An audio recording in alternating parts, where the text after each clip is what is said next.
My name is Matthew. I'm in my late 30s, the kind of man people describe with words like steady, practical, reliable, as if those traits are polite ways of saying, I don't make waves. I live a quiet life on purpose. I've never needed to be the loudest voice in the room to know who I am. Most people who meet me for the first time misread my calm for passivity. They assume I'm easy to steer, easy to please, easy to dismiss. I've learned that when you don't compete for attention, people start assigning you a role without asking if you want it. In my case, that role was simple. The dependable husband, the responsible one, the man who would always understand. The man who would carry weight without being noticed. For 10 years, I believed I was living a marriage built on partnership. Flawed, sure, but real. We had routines, we had inside jokes. We had the small private language couples develop when they've seen each other sick, scared, tired, and still stayed. I thought that was proof. I thought time itself was proof. But there's a moment, sometimes it's a sentence, sometimes it's a look, when your mind stops protecting your heart. When you realize the story you've been telling yourself is the only thing holding the pieces together. This is the story of the moment I realized our 10-year marriage was a carefully staged script, and my wife was the daughter of the man that my father once ruined, and how a decade of love unraveled into a calculated act, rooted in a past my family thought was long buried. I'm not telling you this to cause pain. I'm not telling you this to turn my life into a courtroom drama or to paint anyone as a cartoon villain. I'm telling you because I wish someone had warned me how quietly a life can be rewritten when you're not watching. How manipulation doesn't always come with cruelty. Sometimes it comes with warmth, patience, and a smile that never quite reaches the eyes. Over the next hour, you'll hear how I was seen, how I stayed silent, how the disrespect was normalized, and how I learned to move without spectacle. Not for revenge, for truth, for clarity, for the simple dignity of no longer playing a role I never agreed to. And before we begin, let me ask you something gently. Have you ever looked back at a relationship and wondered how much of it was love and how much of it was design? If you asked my wife, Emily, to describe me during the first years of our marriage, she would have smiled before answering. She was good at smiling on cue. Matthew, he's solid, she'd say. He's not dramatic, he's not complicated. He just works. To her friends, I was the dependable husband, the one who picked up coats without being asked, the one who refilled glasses at dinner parties while conversations swirled past him, the one who didn't mind driving home after everyone had too much wine. I was useful, predictable, safe, and safety, I've learned, is often confused with invisibility. I work as a financial compliance analyst for a mid-sized firm in Manchester. It's not glamorous, but it requires precision, patience, and the ability to notice inconsistencies others overlook. At work, that skill is respected. At home, it was convenient. Emily came from a family that valued performance. Appearances mattered, tone mattered, presentation mattered. Her father, Daniel Hartwell, carried himself like a man who had once owned more than he currently did, and still expected the world to remember it. The first time I met him, he held my handshake half a second too long. Not aggressively, just long enough to measure me. So, he said, glancing at Emily before returning his eyes to me, finance, stable, sensible. There was something in the way he said sensible, like it was a polite synonym for small. I wasn't offended. Not then. I'd grown up with a father who believed that respect wasn't demanded. It was demonstrated over time. My father built a manufacturing business from nothing in the late 90s. He lost it just as quickly during a brutal legal and financial dispute I only understood in fragments as a child. He never spoke much about it, just that business was war-dressed in paperwork. By the time I married Emily, my father had rebuilt his life in quieter ways. Consulting, advising, staying out of headlines. We didn't talk about the past much. It was one of those sealed rooms families agree not to open. In Emily's world, I was the contrast. The calm to her ambition. The grounding force to her social energy. At least, that's what I told myself. But over time, I began noticing how I was introduced. "This is Matthew," she'd say at events. "He's very good with numbers. Not that he's brilliant, he helped me think through this decision. Just good with numbers. A function, a skill set, a background utility. If conversations drifted toward investment, strategy, or risk, I'd offer a thought, measured, neutral. Often it would be acknowledged with a nod, and then restated 5 minutes later by someone louder. When that happened, Emily rarely circled back to credit me. She didn't dismiss me outright. She simply let the moment pass, and I let it pass too. I told myself that love wasn't about applause, that being seen didn't require constant recognition, that marriage meant compromise, and compromise sometimes meant stepping back. Looking back now, I realized something else. I had already been assigned a role long before I noticed. Reliable husband, financially stable, emotionally undemanding. The man who would never embarrass, never challenge publicly, never disrupt the image. I don't think they saw me as weak. They saw me as manageable. And at the time, I believed that that was enough. The first cut wasn't dramatic. There was no shouting, no slammed doors, no moment that could be replayed in slow motion with swelling music. It happened at a dinner party 3 years into our marriage. Emily had invited a group of her colleagues, marketing executives, brand consultants, people who spoke in polished phrases about positioning and narrative control. I didn't mind. I'd grown used to rooms where conversations were more performance than substance. At one point, the discussion shifted to a high-profile startup that had collapsed after a risky expansion. One of the guests argued that bold risk was always admirable, even if it failed. I disagreed, calmly. "Risk isn't admirable on its own," I said. "It depends on who absorbs the loss. Investors, employees, families, there's a difference between courage and recklessness." It wasn't a speech, just a thought. There was a brief silence, the thoughtful kind. A few nods. One of the guests even asked me to elaborate. Before I could, Emily laughed lightly and touched my arm. "Oh, don't let Matthew scare you," she said. "He sees risk everywhere. Occupational hazard. If it were up to him, we'd all still be hiding money under mattresses." The table laughed. It wasn't cruel laughter. It was social laughter, the kind that keeps things light. I smiled. Of course I did. But something subtle shifted inside me, because it wasn't what she said. It was how quickly she said it, how instinctively she reframed me, not as thoughtful, but as overly cautious, not as principled, but as anxious. And the part that stayed with me wasn't the joke. It was the look her father gave her from across the table. Approval. A tiny nod, almost imperceptible, but I saw it. Later that night, as we were washing dishes, I mentioned it gently. "You didn't have to undercut me like that," I said. Not accusing, just curious. She frowned, genuinely confused. "Undercut you? Mad, it was a joke. You're so sensitive about this stuff." Sensitive. That word lingered. I tried to explain that I didn't mind humor. I minded being reduced. She sighed and kissed my cheek. "You overthink everything," she said. "That's why I balance you out." Balance. That became the narrative. If I raised a concern, I was overthinking. If I questioned the decision, I was risk-averse.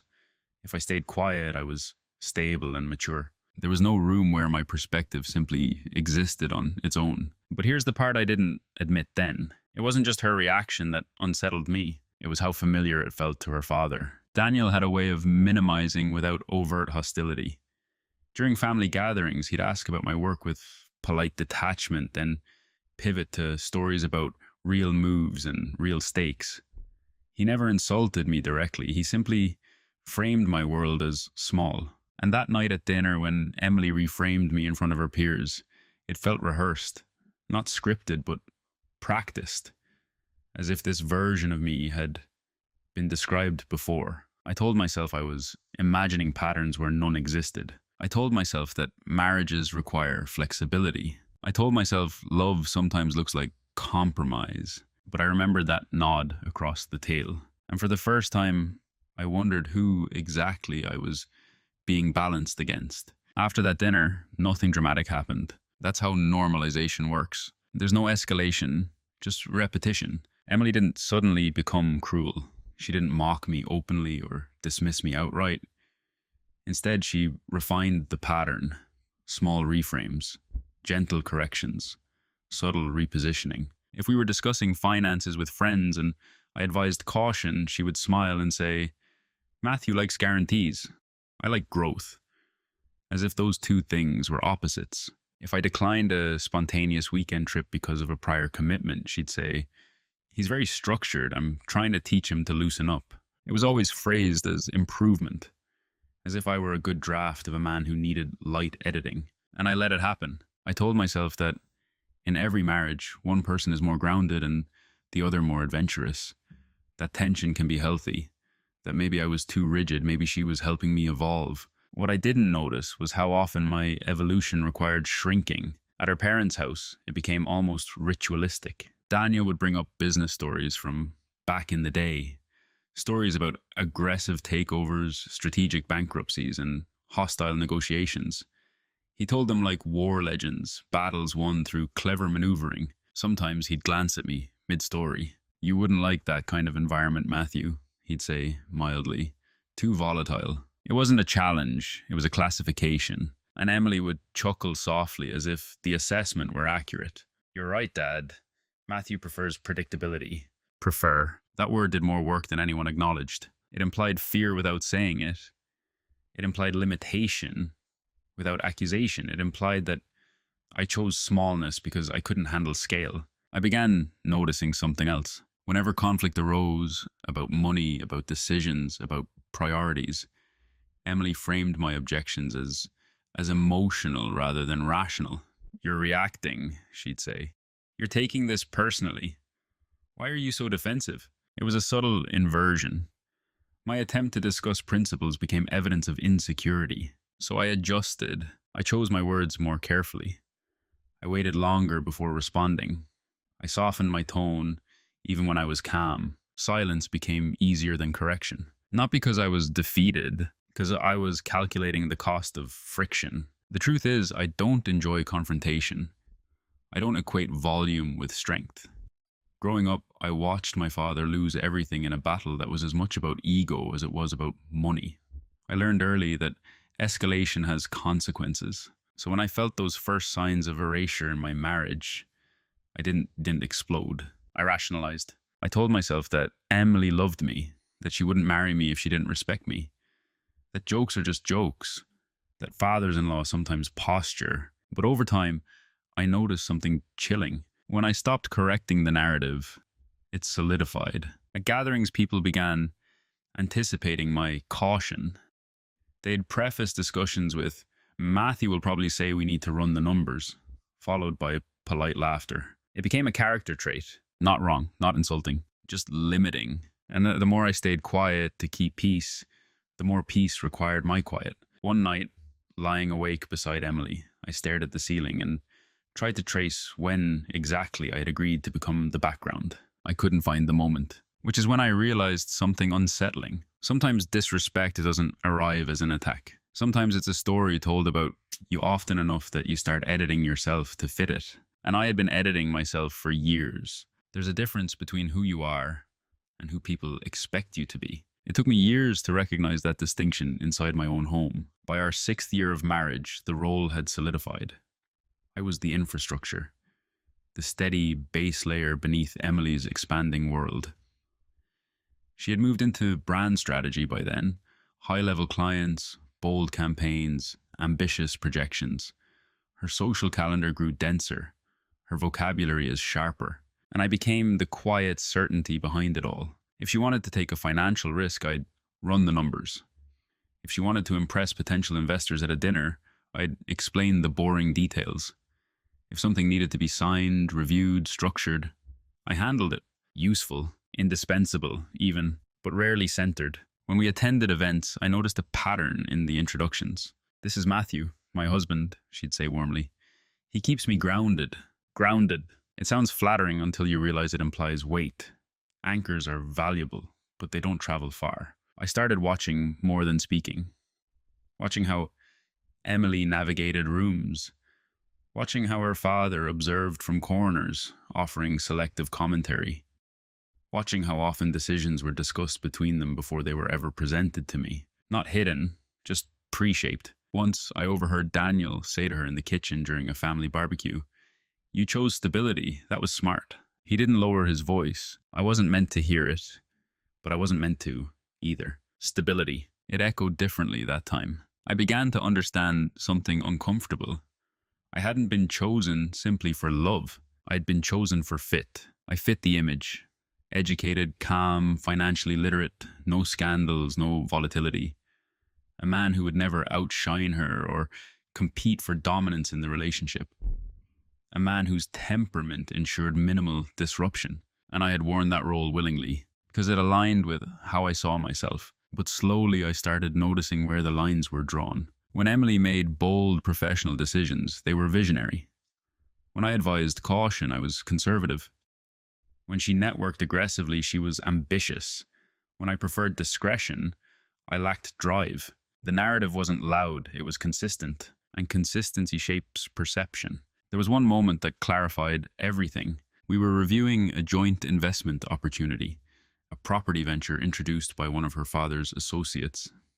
The numbers were optimistic, but the risk exposure was poorly hedged. I pointed that out calmly. Daniel leaned back in his chair. "You see threats everywhere, Matthew," he said. "Sometimes growth requires trust." I met his gaze. "Trust without protection isn't growth," I replied evenly. "It's liability." Emily exhaled softly, almost impatient. "Not everything is a courtroom, Matt." The room shifted subtly toward her, toward him. And in that moment, I understood the full shape of my assigned role. Reliable, rational, slightly fearful.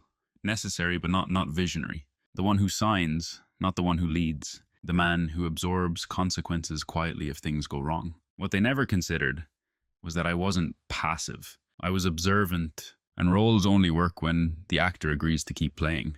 That night I lay awake again, not angry, not hurt, just aware. Awareness doesn't shout. It recalibrates. And something inside me was beginning to move. The shift didn't happen during an argument. It didn't happen after a betrayal. It happened on a Tuesday afternoon in my father's study. He had asked me to stop by to look over some consulting contracts.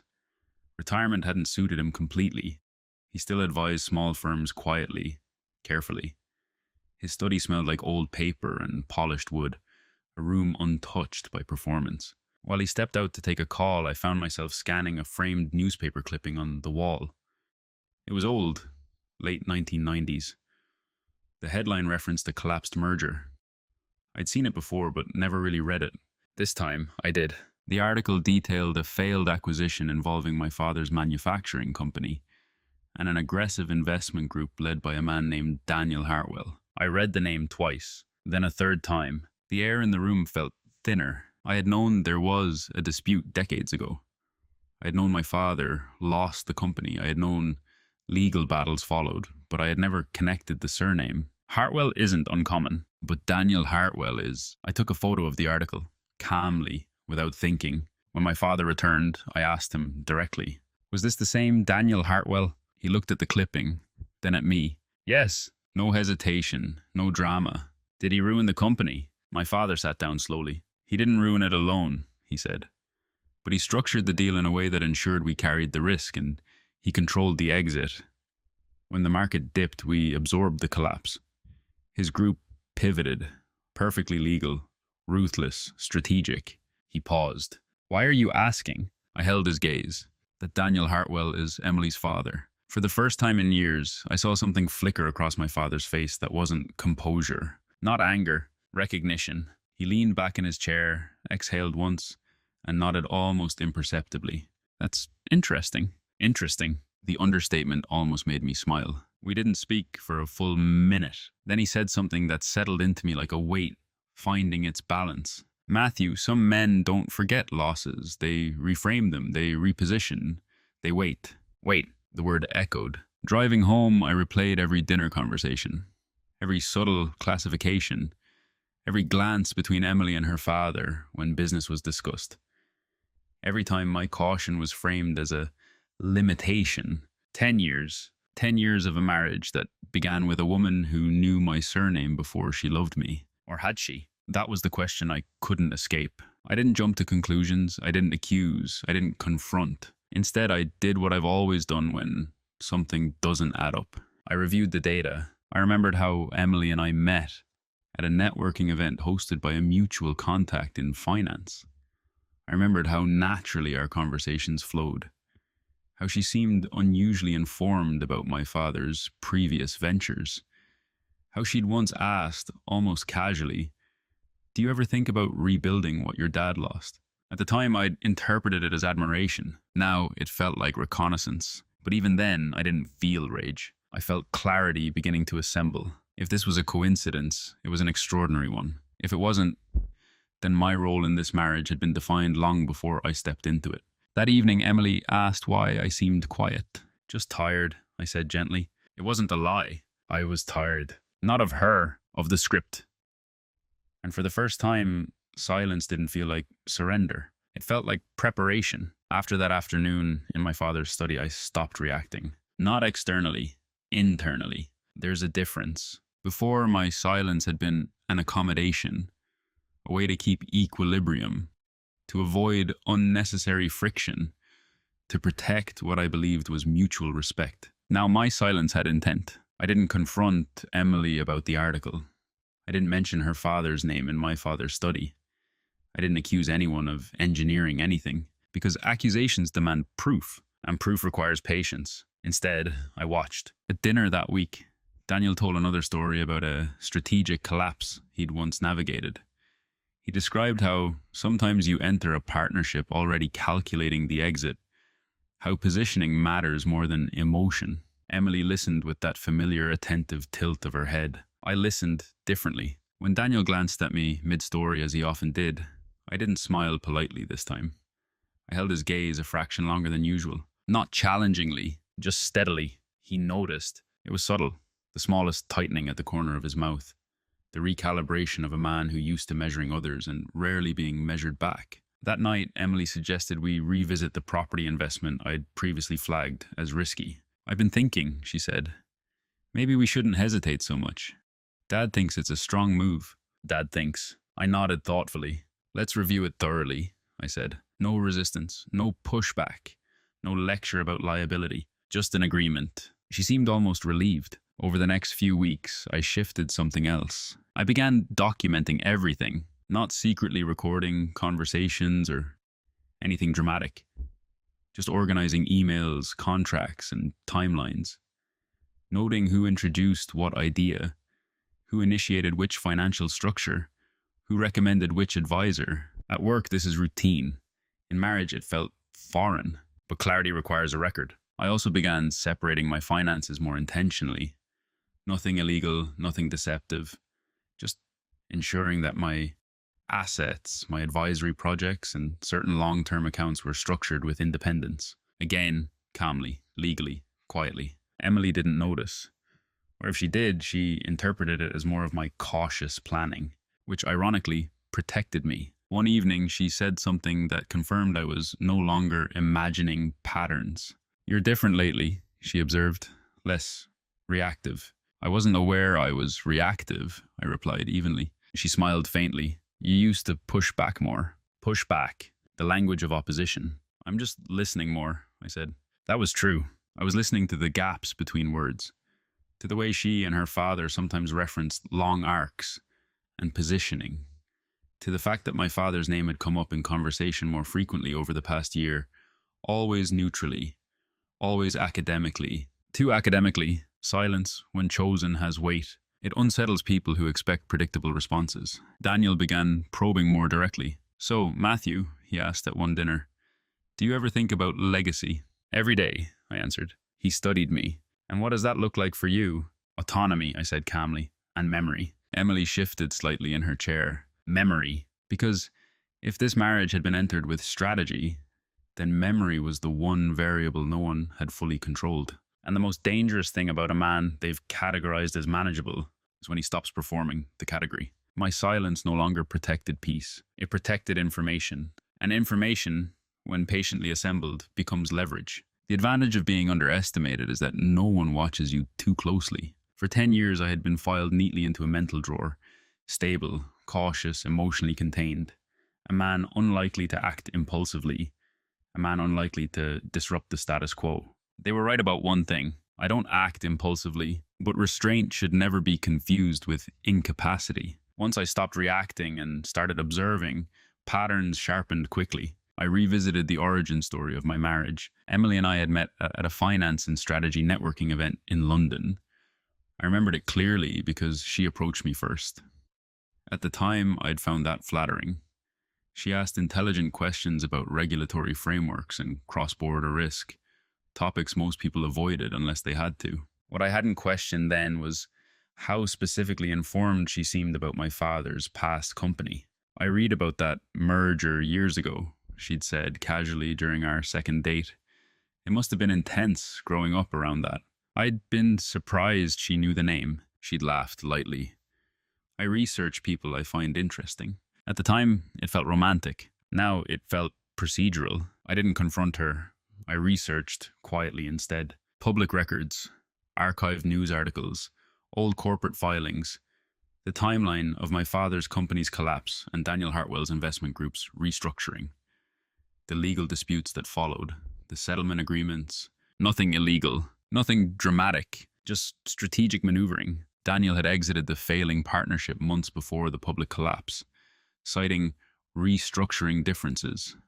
My father's firm carried the debt burden. Investors pivoted, Daniel's group survived, reputation intact. I then examined another timeline. The year Emily began attending industry events independently. The year she shifted her career toward financial branding. The year she attended the exact conference where we randomly met. 3 years after, her father's group formally closed the chapter on that failed merger. Coincidence is possible, but alignment that precise demands attention. Still, suspicion without proof is paranoia. So I looked for proof. I began reviewing our shared financial decisions over the past decade, not with emotion, but with structure. Certain investments Daniel had encouraged us to consider, certain advisory firms he'd recommended, certain contracts Emily had asked me to quickly review before signing. I noticed something subtle but consistent: risk asymmetry. In every joint venture Daniel had influence over, exposure leaned disproportionately toward shared marital assets. Assets primarily funded by my stable income streams and conservative growth portfolios. If those ventures succeeded, the upside enhanced Emily's professional network. If they failed, the structural burden fell on our joint reserves. It wasn't sabotage, it was positioning, carefully balanced enough to look collaborative, gradually skewed enough to shift long-term leverage. What they never noticed was that I had access to something neither of them fully accounted for: institutional discipline. At work, I specialize in detecting compliance gaps before they become liabilities. I analyze patterns across years, not weeks. I build redundancies, I test scenarios under stress. So I ran scenarios quietly on our marriage. If certain investments underperformed, what would the legal exposure look like? If certain advisory agreements dissolved, who retained control over which assets? If separation ever occurred, hypothetically, what documentation existed to establish intent and influence? The answers were clarifying, not catastrophic, just revealing. There were enough email threads where Daniel's guidance shaped decisions. Enough recorded hesitations from me are documented in writing. Enough structural evidence that I had consistently advised caution while being overruled collectively, which meant something critical. The narrative of me as a passive participant wouldn't hold under scrutiny. I wasn't asleep. I was patient. During this time, I changed nothing externally. I still attended dinners, still nodded during stories, still allowed myself to be described as grounded. But internally, I repositioned. I diversified accounts further, established independent advisory contracts in my name only, ensured certain long-term holdings were shielded through structures that were entirely legal but strategically insulated. I didn't do this to punish. I did it to ensure autonomy. Because if my marriage had been entered as part of a long arc of quiet retribution for my father's past, then I refused to be the final chapter of that story. One evening, while organizing archived emails, I found something small, an early message from Emily to her father, sent weeks before our first date. Subject line: the Walker connection. Walker, my surname. The email body was brief, professional, analytical. I think there may be strategic alignment here, worth discussing. No romance, no affection, just alignment. I closed the laptop gently. No shouting, no shaking hands. just confirmation. The script hadn't been accidental. And now, finally, I understood my role in it. But understanding is only useful if you decide what to do next. I didn't confront her the night I found the email. I didn't print it out. I didn't storm into the living room and demand context. I didn't wake her up and hold a glowing screen in the dark, because revelation is only powerful when it's fully understood. Instead, I reread it the next morning. Subject: the Walker connection. Date: 3 weeks before she approached me at the conference. Recipient: Daniel Hartwell. Tone: strategic. Measured: intentional. I think there may be strategic alignment here, worth discussing. There was no explicit mention of revenge, no grand plan outlined in bullet points, nothing cinematic. But there didn't need to be. Language reveals motive through absence as much as presence. She hadn't written, "I met someone interesting." She hadn't written, "I like him." She had written, "strategic alignment." That phrase belonged in boardrooms, not in beginnings. I didn't search further that day. I closed the laptop, made coffee, and went to work. At my desk, I ran compliance reviews like I always did, cross-checking documentation, identifying discrepancies, recommending safeguards. Externally, nothing had changed. Internally, everything had, because now I wasn't dealing with suspicion. I was dealing with confirmation. And confirmation does something subtle to the body. It removes doubt, but it also removes fantasy. The marriage I thought I had, it might still contain moments of real affection, shared laughter, intimacy, habit, but it was built on an entry point that wasn't organic. That realization didn't feel like rage. It felt like grief with edges. That evening, I watched Emily more closely than I ever had. She was on the sofa reviewing a client proposal, focused, intelligent, capable. The woman I had admired for a decade. I asked her casually, "Do you remember the first time we met?" She smiled without looking up. "Of course. You looked like you wanted to escape that conference." "And you saved me?" She laughed softly. Something like that. I studied her face. "Why did you approach me?" She shrugged lightly. "You seemed interesting." "Interesting." I held the word in silence. "Was it random?" I asked gently. That made her glance up. "What do you mean?" "Just curious. Networking events aren't exactly romantic." She held my gaze a second longer than necessary. "No," she said finally. "Nothing's random in that room." It was almost an admission, not of intention, of philosophy. Nothing's random. Later that night, while she slept, I revisited more archived correspondence. Not just between her and Daniel, but between Daniel and external advisors around the time we began dating. I wasn't hacking. These were old shared family threads I'd been copied into over the years and never examined deeply. There it was again, a message from Daniel to a colleague. "Walker's son is measured. Low volatility profile. Long-term asset potential." Asset, not son-in-law. Asset. I leaned back in my chair. The pieces aligned cleanly now. My father loses his company in a strategic maneuver. Years pass. His son, stable, financially literate, carrying rebuilt family capital, enters professional circles. Daniel's daughter identifies alignment. A relationship begins. 10 years later, shared assets are increasingly entangled in ventures influenced by Daniel's network. No dramatic theft, no illegal siphoning, just gradual positioning. The kind that unfolds over a decade. The reveal wasn't explosive. It was quiet. I felt something unexpected in that moment. Not hatred, not humiliation, clarity. Because once you understand that you were entered into as part of someone else's long arc, the question becomes simple. Do you continue playing the part, or do you rewrite the final act? I closed the laptop and stood by the window. Manchester at night is soft. Wet pavement reflecting streetlights, nothing theatrical. 10 years, I had loved her. And maybe, in some complicated way, she had loved me too. But love that begins as strategy carries conditions. And I no longer intended to be someone else's long-term recovery plan. The reveal wasn't public. It was private. And that made it powerful. Because from this point forward, every step I took would be informed, not emotional. Measured, documented, deliberate. The script had been written before I arrived. But the ending, that was still open. Clarity gives you options. And options are dangerous, because they force you to choose who you really are. For weeks after the reveal, I lived in a quiet evaluation phase. I didn't sleep less. I didn't drink more. I didn't spiral. I simply observed my own reactions the way I would assess a risk portfolio. Option 1, confront immediately. Lay out the email, the archive messages, the timelines, demand explanation, demand an apology. That path would provide emotional release. But release is not a resolution. Option 2, ignore it. Accept that the beginning may have been strategic, but assume that somewhere along the way, authenticity replaced intention. Stay. Preserve the structure. Preserve the image. That path would provide continuity, but continuity built on partial truth becomes erosion. Option 3, exit quietly. Not in anger, not in spectacle, but with structure, with protection, with dignity. That path would provide autonomy. But autonomy comes with loss. I weighed them the way I weigh exposure models. Best case, worst case, long-term implications. If I confronted her without restructuring my position first, I would trigger defensive alignment between her and Daniel. Narrative would shift quickly. I was paranoid, misinterpreting language, overanalyzing old emails.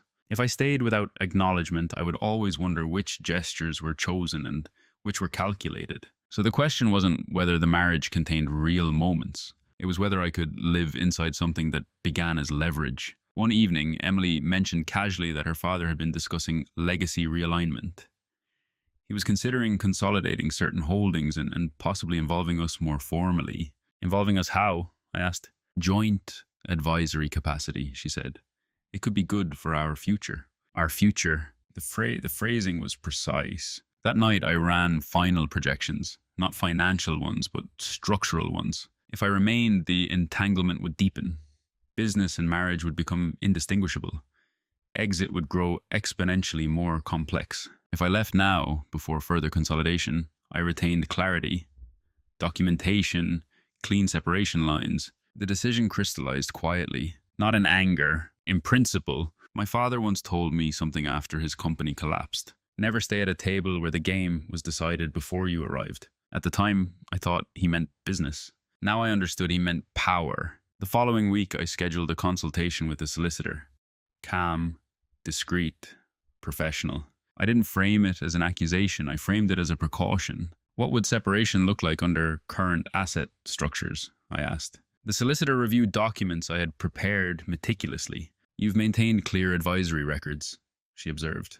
That helps. Yes, it does. Driving home from that meeting, I didn't feel triumphant. I felt weight. 10 years is not disposable. It contains birthdays, illnesses, shared mornings, quiet jokes no one else would understand. But it also contained design, and I could forgive many things. Manipulation disguised as destiny wasn't one of them. That night, I looked at Emily across the dinner table. She smiled at something on her phone, unaware that the future she was modeling internally had already shifted shape. I didn't hate her. I didn't even resent her. But I no longer trusted the foundation. And once trust in the foundation fractures, you don't patch the walls. You change the structure. I had chosen. Not confrontation. Not chaos. Exit. Irreversible. Quiet. Once the decision was made, emotion became secondary to execution. I didn't move quickly. I moved precisely. The first step wasn't filing anything. It was fortifying what already existed.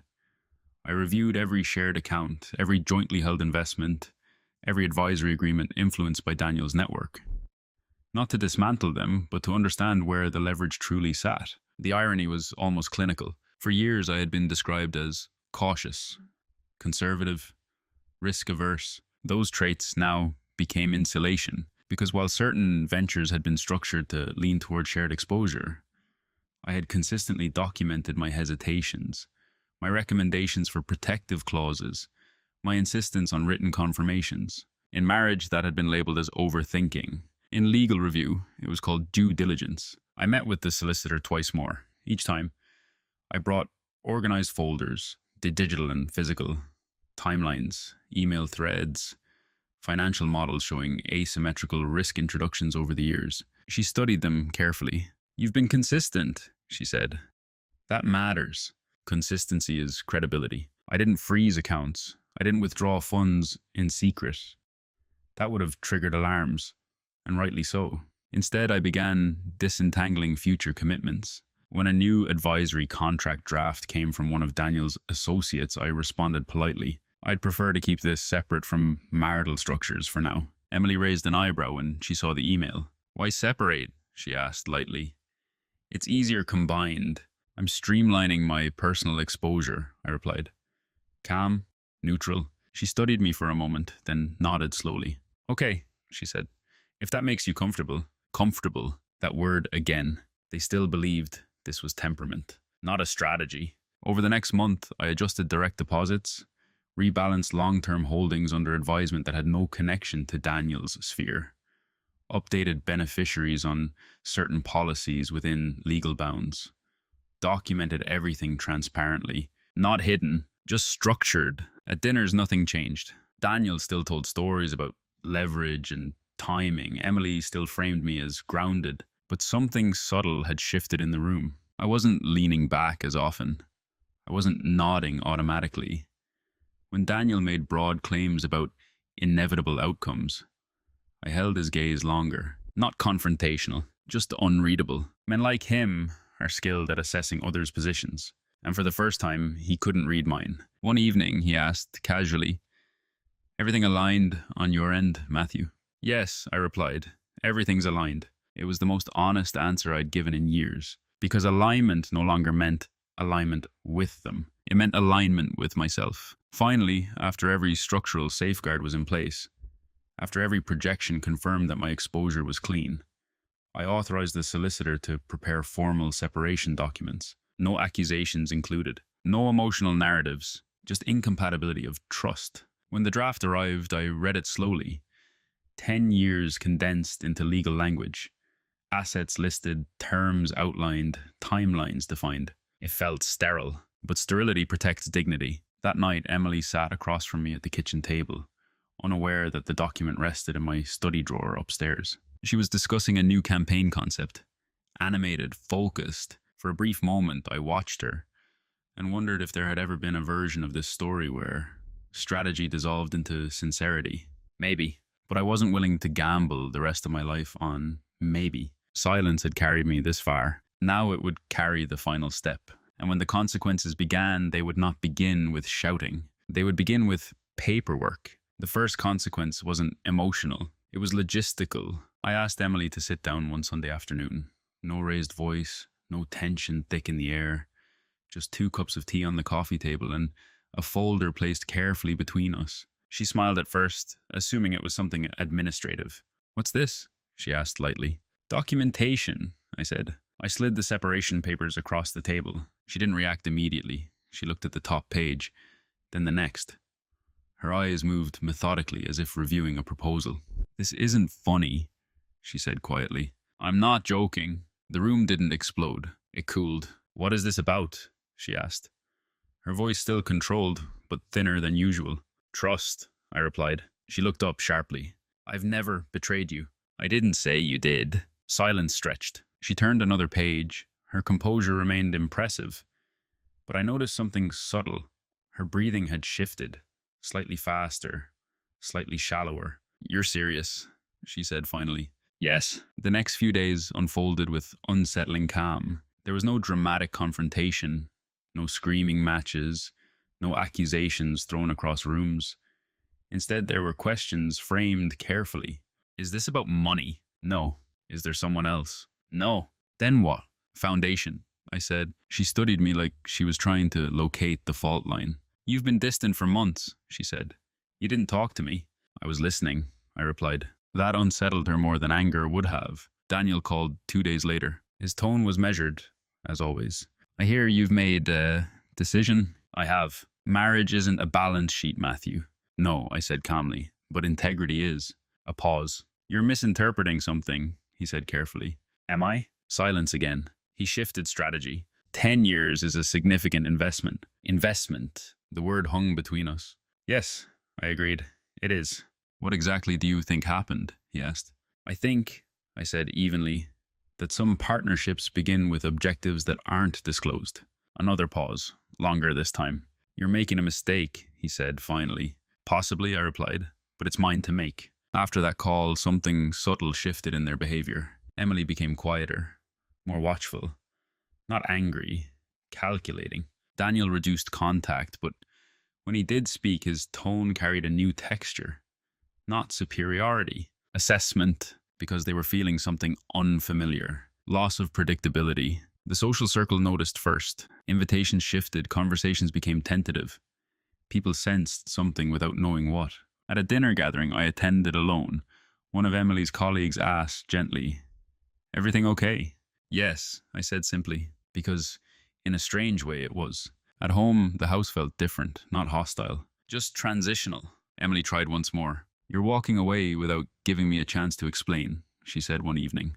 "I'm walking away because I understand," I replied. That hurt her more than the accusation would have. Understanding removes the space for persuasion, and persuasion had always been their strength. But here's the quiet truth. The real consequence wasn't the paperwork. It was the collapse of the narrative. They could no longer categorize me as manageable. And without that category, their long arc fractured. Not loudly, but permanently. Panic doesn't always look frantic. Sometimes it looks like negotiation. About a week after the papers were delivered formally, Emily asked if we could talk again, properly this time, not across a coffee table, not in passing. And we sat in the dining room, the same table where we had hosted friends, celebrated promotions, and planned holidays. Her composure was intact, but thinner now, like glass under pressure. "You think this was planned?" she said carefully. "I think the beginning was structured," I replied. "That doesn't mean the rest wasn't real. I'm sure parts of it were." She flinched slightly at that. Not because it was cruel, but because it was measured. "You read something," she said. It wasn't a question. "Yes," she exhaled slowly. "It was a conversation," she said. "An early one. Dad overanalyzes everything. I grew up around that. It doesn't mean I married you for leverage." "Then why call it strategic alignment?" I asked calmly. She didn't answer immediately. "Because at that time," she said finally, "everything in my life was strategic. Career, connections, positioning. That's how I was raised." "And me?" I asked. Her voice softened. "You were different." Different. The word lingered in the air between us. "But not random," I said. She looked down. "No," she admitted quietly. "Not random." There it was. Not villainy. Not a confession of revenge. Just acknowledgement of the calculation. "I didn't set out to hurt you," she said. "Whatever Dad thought, whatever he framed, I chose you." "After evaluation," I said gently. "Yes," she whispered. The problem wasn't that she had assessed me. It was that she had never told me I was being assessed. Transparency changes consent. "You could have told me," I said. "How do you tell someone, 'I researched your family before I fell in love with you'?" she asked, a flicker of frustration breaking through. "By trusting them with the truth," I replied. She reached across the table instinctively, then stopped halfway. 10 years, she said. "You're willing to erase 10 years over language?" "No," I said calmly, "over foundation." Because here's what she didn't fully grasp. If a relationship begins as a response to an old wound, whether revenge, redemption, or repositioning, then every act inside it is filtered through that origin. Even love. Daniel requested a meeting the following day. He was less composed this time. Not angry, but urgent. "You're interpreting business philosophy as personal conspiracy," he said. "Business philosophy shaped the introduction," I replied. "You benefited from this marriage too," he said. "I did," I agreed. "That's not the point." "Then what is?" "The fact that I entered believing it was mutual discovery, not strategic alignment." He leaned back, studying me in a way he hadn't before. "You've always been more perceptive than Emily described," he said quietly. That almost made me smile. "She underestimated you," he added. "No," I said. "She categorized me." Silence followed. "Is there anything that changes your mind?" he asked finally. "No. Not because I wanted to punish, not because I wanted to win, but because once you see the architecture, you can't unsee it. They weren't evil. They were strategic. And a strategy without full disclosure dissolves trust. By the time Emily realized I wouldn't reverse course, something in her shifted from persuasion to regret.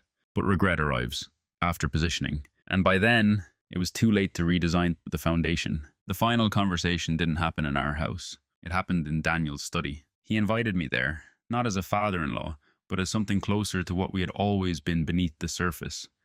Two men evaluating leverage. The room was lined with dark shelves and framed deals. certificates, photographs with people who wore expensive watches and careful smiles. It was the kind of room designed to signal legacy. He poured coffee, no small talk. You believe this was retribution, he began. I believe it was positioning, I corrected calmly. He studied me for a long moment. You think I orchestrated my daughter's marriage to settle a decades-old score? I think you recognize opportunities when they align, I said. He didn't deny it. That merger cost me too, he said. Your father wasn't the only one who absorbed damage. I'm aware, I replied, but your exit was cleaner. His jaw tightened slightly. That's business. And marriage? I asked quietly. Silence. He set his cup down carefully. You're walking away from something that could have compounded for decades, he said. Influence, stability, intergenerational strength. I'm walking away from something that began without informed consent, I answered. The words hung there. Informed consent. It shifted the frame, because this wasn't about money anymore. It wasn't even about my father. It was about autonomy. Daniel leaned back in his chair, reassessing. You're not angry, he observed. No, you're not emotional. I am, I said evenly, just not reactive. That seemed to unsettle him more than if I had shouted. Emily loves you, he said. I don't doubt that, I replied. Then why destroy it? I'm not destroying it, I said calmly. I'm refusing to continue it under false pretenses. He was quiet for a long time. When he spoke again, his tone was different, less strategic, more human. Sometimes, he said slowly, we use the tools we understand. I understand leverage. I understand positioning. I raised Emily to see the world that way. And did you raise her to disclose it? I asked. That question lingered. No, he admitted. There was no apology, but there was acknowledgement. I stood to leave. At any point in the last 10 years, I said. This could have been reframed as honesty. It wasn't. You're making this absolute, he said. Yes, because some lines must be. At the door, he said one last thing. You're more like your father than I realized. I paused. I hope so, I replied. Not because my father was flawless, but because he rebuilt without manipulating anyone into staying. When I got home, Emily was waiting in the living room. You went to see him, she said. Yes. And? It's finished, I said gently. She nodded once. Slow. Controlled. No tears, not then. Just the quiet recognition that the man they had once categorized as manageable had chosen his own ending. Without heat, without humiliation, without revenge. Just finality. It's been a year. People assume the hardest part of separation is the immediate aftermath.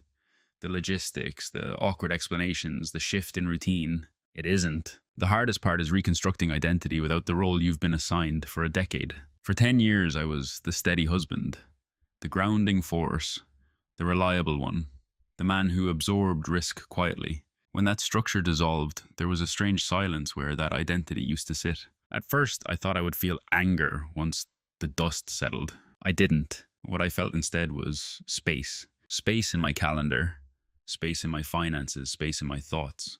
And within that space, something unexpected emerged. Clarity about who I had always been, before the categorization. I'm not risk-averse. I'm risk-literate. I'm not passive. I'm deliberate. I'm not grounded because I fear growth. I'm grounded because I understand gravity. Those distinctions matter. Professionally, I expanded in ways I had quietly postponed. I accepted advisory roles that required visible leadership rather than background analysis. I invested in ventures aligned with my own principles, not as counter moves, but as authentic choices. The difference wasn't financial. It was psychological. I was no longer evaluating decisions through the lens of maintaining harmony. I was evaluating them through alignment with self. My relationship with my father deepened too. Not because we dissected the past endlessly, but because we no longer avoided it. We spoke openly about loss, about pride, about how ego can distort judgment and how silence can preserve dignity. One evening, he asked me something simple. Do you regret it? I thought carefully. I regret that it began the way it did, I said. I don't regret ending it. He nodded. That's strength, he said. A year ago, I might have dismissed that as sentiment. Now I understood it differently. Strength isn't volume. It isn't dominance in a room. It isn't humiliating someone who underestimated you. Strength is walking away without needing to collapse the other person to justify your exit. Emily and I don't speak often now. When we do, It's civil, measured, almost respectful in a way our marriage sometimes wasn't. I don't hate her. I don't even see her as a villain. She was raised inside a worldview where leverage equals security, where alignment is strategic before it is emotional. I simply chose not to live inside that worldview anymore. The man I am now isn't louder. He isn't colder. He isn't hardened. He's simply unassigned. And there's a quiet dominance in that, not over others, over self, because the most powerful shift I made wasn't leaving the marriage. It was refusing to keep performing a role I never consciously accepted. That's who I am now. Not reactive, not managed, not positioned, just deliberate. If you've stayed with me this long, you might be waiting for a dramatic moral, a warning about manipulation, a declaration about revenge, a triumphant moment where the underestimated man exposes everyone and walks away victorious. That isn't this story.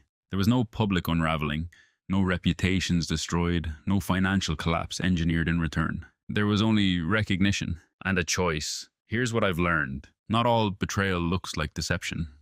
Sometimes it looks like an omission. Sometimes it looks like being evaluated without your knowledge. Sometimes it looks like love that began with strategy and was never fully confessed. The danger isn't that someone assessed your potential. We all assess. The danger is when assessment replaces transparency. Because transparency is what allows two people to choose each other freely. Not as assets, not as leverage, not as long-term positioning, but as partners. I don't believe Emily woke up every day plotting. I don't believe Daniel saw himself as a villain. They were operating inside a philosophy they understood. Anticipate, align, leverage. But marriage, at least the kind I want, requires something different. It requires that both people walk into it knowing the real starting point, without hidden agendas, without inherited battles quietly shaping the terms. The quietest lesson in all of this is also the simplest. If you ever realize you were cast in a role you didn't consciously accept, you are allowed to step out of it. You don't need to shout. You don't need to humiliate. You don't need to destroy what you're leaving behind. You just need clarity and the courage to act on it. For 10 years, I thought my strength was endurance. It turns out my strength was discernment. And once I saw the architecture, I couldn't unknow it. So I chose autonomy over continuity. Not because it was easy, because it was honest. Now I'll leave you with something I've been thinking about since this all ended. If you discovered that the foundation of your relationship wasn't as organic as you believed, but the years that followed felt real, would you stay and redefine it, or walk away to protect your sense of consent? I'd genuinely like to hear how you see it.